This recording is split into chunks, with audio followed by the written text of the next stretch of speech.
fold a pair of pants. Now this particular pair of pants is some capri leggings. I have a full-length pair of leggings here. They're both black. So in my drawer, I want to make sure that the pattern is out on this one so I can identify it and know which one I want to grab when I want to wear this particular capri pair of leggings. So we're going to fold it with the face in just like we did with the shorts.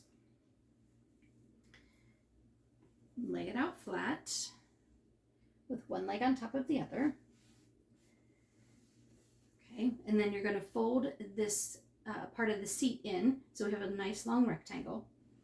We're going to fold it up towards the top. Now I'm not going to overlap the hem like I normally would because I want the color to be able to stick out when I'm finished folding it. And I'm also not going to flip it over.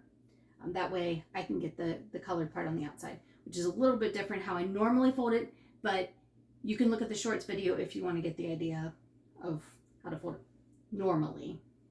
So I'm going to fold this up once and then again.